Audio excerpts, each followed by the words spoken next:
I'll share my encouragement or correction happened this week. मैं इस हफ्ते का जो प्रोत्साहन और जो सुधार मुझे मिला है उसको मैं बांटना चाहता हूँ। One of the brother asked me, what you will do when you reach your office.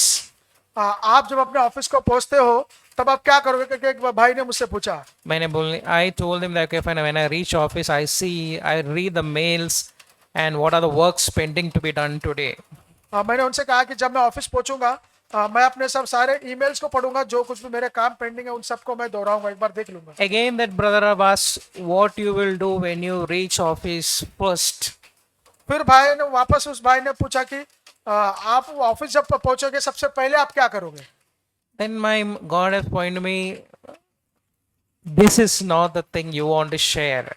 परमेश्वर ने मुझे ये स्मरण दिलाया कि ये चीज आप नहीं बांटना चाहते हो। I am having a Bible on my table, office table. मेरे ऑफिस टेबल के अंदर मेरे डेस्क पर बाइबल है। But I never started, sometimes I'll start, but never ever started with the Bible reading in my office. को कई बार मैंने Bible को पढ़कर ऑफिस को अंदर काम शुरू किया है। But yeah, then on that day, everybody knows is Psalms 1 verse 3. अब आप सभी को भजन संहिता 1:3 आपको पता है। They are like trees along a river bank, bearing luscious fruit each season without fail.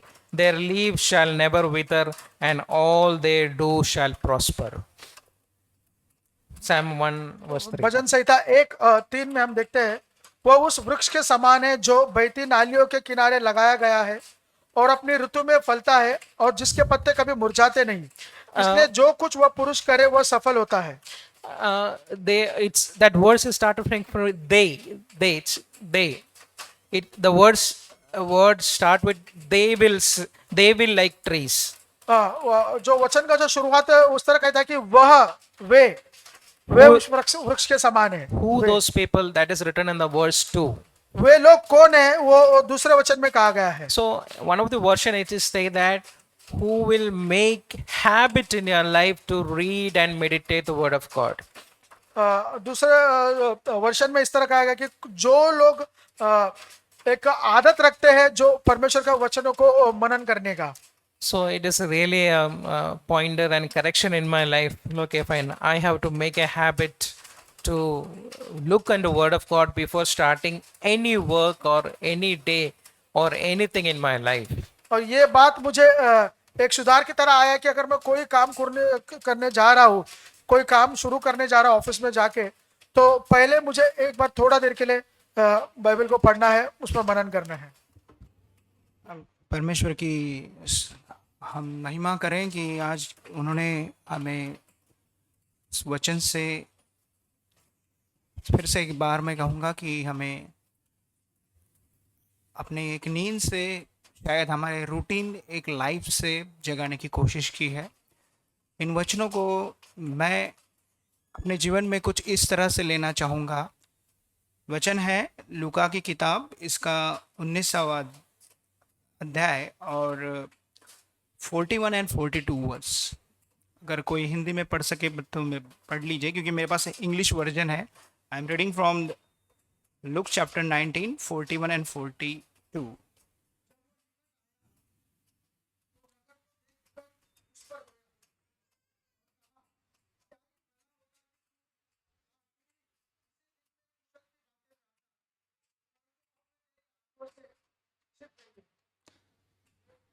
I'm reading in English. But as they come closer to Jerusalem and he saw the city ahead, he began to cry, "Eternal peace was within your reach, and you turn it down." He wept, and now it is too late. आपको शायद याद होगा कि इस वचन को कब और किस जगह पर कहा गया था। यीशु मसीह यरूशलेम की राह पर चल रहे थे। ये कौन लोग थे? ये वही इज़राइलाइट लोग थे जो इजिप्ट से लाए गए थे वचनदत्त देश में। और क्या था? उनका उस वक्त उनकी स्पिरिचुअल स्टेटस क्या थी कि खुद उनके पापों को उनका बोझ लेने वाला उनके लिए रो रहा है। ये स्टेटस वहां पर दिखाया जाता है कि क्या उन इटर्नल लाइफ्स जो उनको मिलने वाली थी, जो सार्वकालिक जीवन का मकसद उनके जीवन के लिए रखा गया था, वो उनके जीवन में प्राप्त नहीं होने वाला था। वो उनसे दूर हटाया गया था। They lose their opportunity।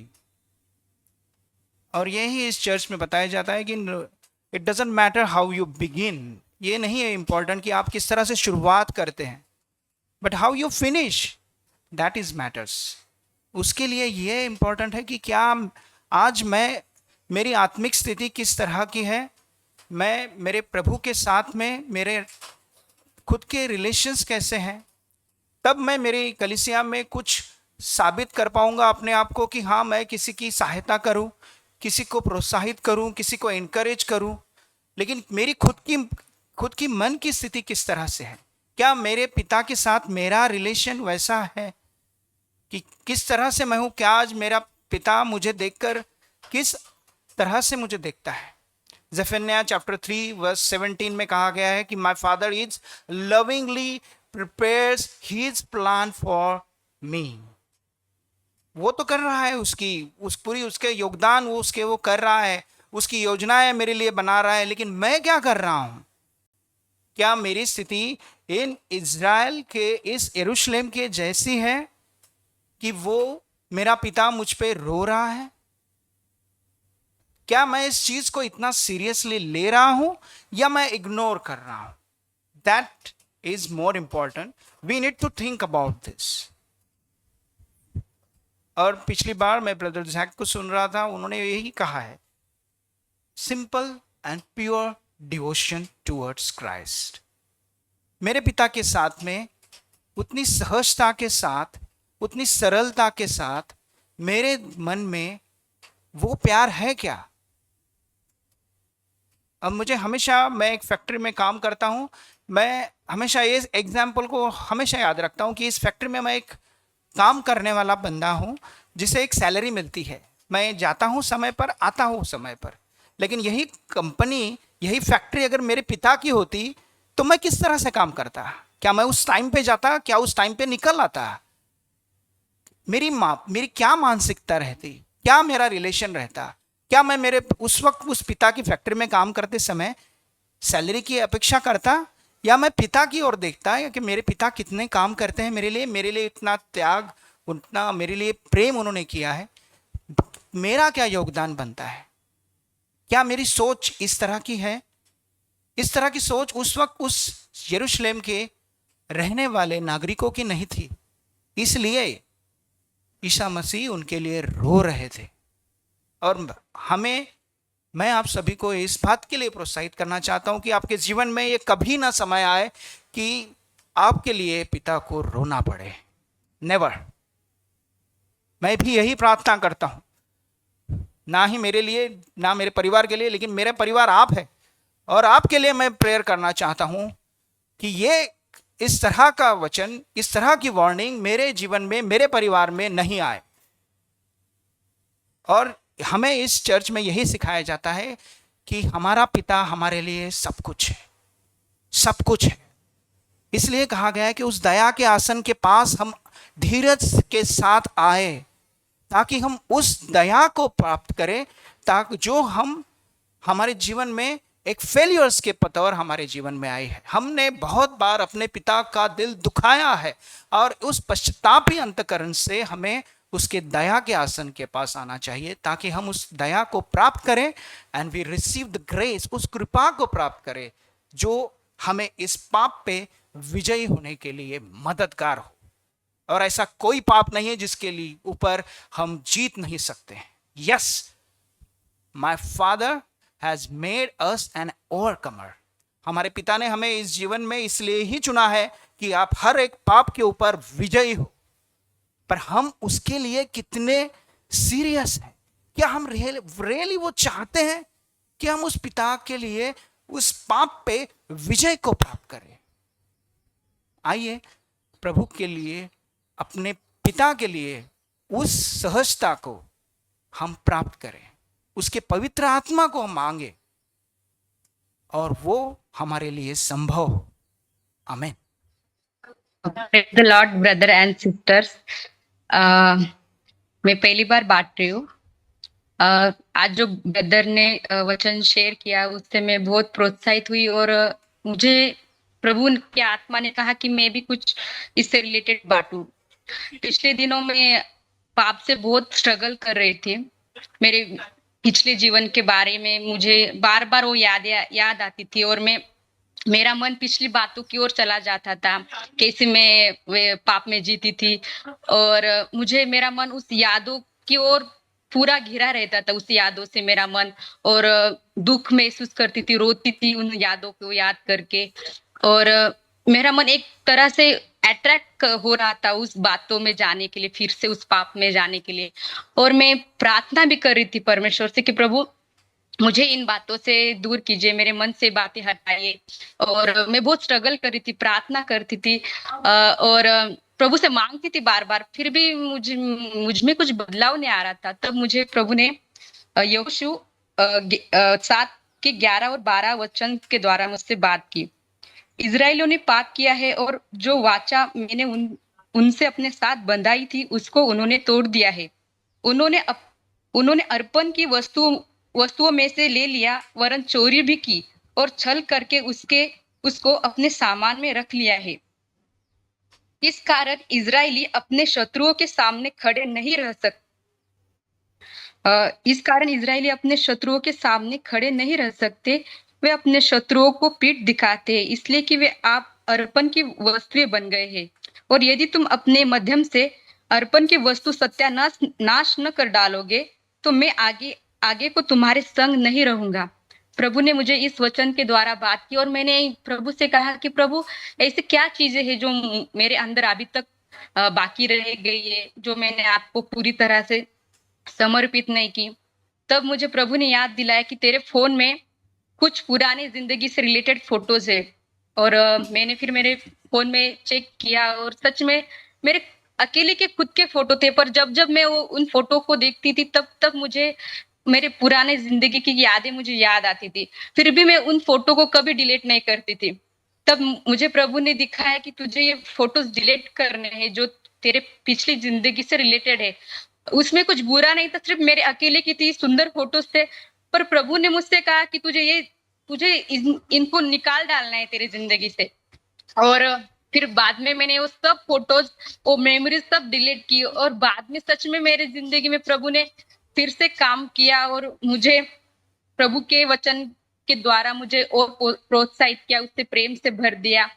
और तब मैंने जाना कि सच में केवल प्रार्थना करना या प्रभु से मांगना काफी नहीं है, हमें हमारी जिंदगी में हर एक बात चेक करनी है कि हमारी जिंदगी में ऐसी कोई चीज है क्या जो परमेश्वर के दृष्टि में घृणित है। हमें वो सब बातें हमारी जिंदगी से निकाल डालनी है जो प्रभु की दृष्टि में बुरी है, घृणित है। और इस वचन के द्वारा प्रभु ने मुझे प्रोत्साहित किया और तब से लेकर अभी भी अगर मेरे जिंदगी में कुछ ऐसी बातें आती है जो मुझे प्रभु में बढ़ने के लिए मुझे बाधक जान पड़ते, तब प्रभु वचन के द्वारा मुझे गाइड करते और चलाते। धन्यवाद देती हूँ मैं कि इस वचन के द्वारा प्रभु ने आज आप लोगों से और मुझसे भी बात की। Thank you. Thank you, Church, for this opportunity. I was reading Old Testament and First Chronicles, and where we see accounts of many generations. But when it come to God's chosen people, their unfaithfulness highlighted, and they are written, many accounts of the generations. But when we see when the chapter is getting over, when we see there they are written ki Judah but in the book of the kings of Israel, but Judah was carried away captive to Babylon because of their unfaithfulness. So God's focus isn't on the unrighteous for he knows their ways. Instead, his eyes are upon the righteous, showing special interest in those who seek to live righteously. So personally, I experienced God's mercy recently when I spoke lie. Immediately, I corrected myself and then remember the verse. I will remember your sins no more. So in the Old Testament, our sins are recorded, but in the New Testament, God's promises to forget our sins. So I deeply regretted my mistakes, but this verse brought me comfort. I praise Him. I was thinking whether to share or not, but I अब still. मैं सोच रहा था कि Bantu या नहीं, फिर भी मैं आ गया. Last week I had a chance to visit Ian brothers the funeral. पिछले हफ्ते मैं ब्रदर इयन का जो अंतिम संस्कार है उसमें भाग लेने का मौका मिला. So we all reached little half an hour before only. So John brother announced that those who want to give the final honor, they can walk in the middle of the row and go straight, take a right, and come to your seat back. मैं जो है आधे घंटे पहले पहुंचा था, तो भाई जॉन ने ये अनाउंस किया कि जो लोग भी अंतिम बार देखना चाहते हैं वो लोग बीच में से आए और राइट से होके निकले करके. The church was so disciplined, they all walked straight and they were going. We were all walking. Church बहुत ही अनुशासित था, सब लोग चलकर जा रहे थे straight. Suddenly, one small child said, Zach. अचानक से एक छोटे बच्चे ने कहा कि Jack. Then one more brother who was standing in the queue, he said, Zach brother is also in the queue. एक भाई ने जो देखा कि भाई, उन्होंने कहा कि भाई जैक भी उस क्यू में खड़े हैं. So what happened? In the crowd, he also came off, and in the crowd, I don't know how many people observed this.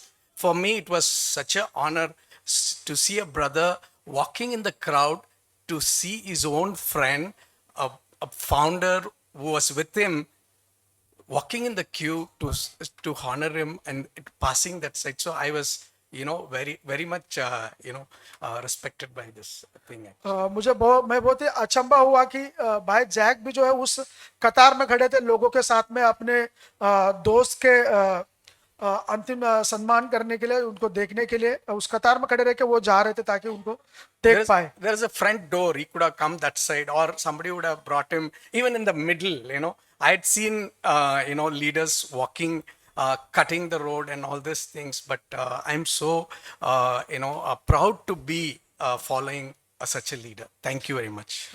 वहां पर एक अलग से डोर भी था जहाँ से शॉर्टकट से जा सकते थे. हमने देखा कि बहुत सारे लीडर जो है शॉर्टकट मार के जा रहे थे, लेकिन मैंने देखा कि वो एक ऐसे लीडर है जो बहुत ही हम नम्रता से वो क्राउड में लाइन में जाकर वो मिले. Thank you, brothers and sisters, for sharing.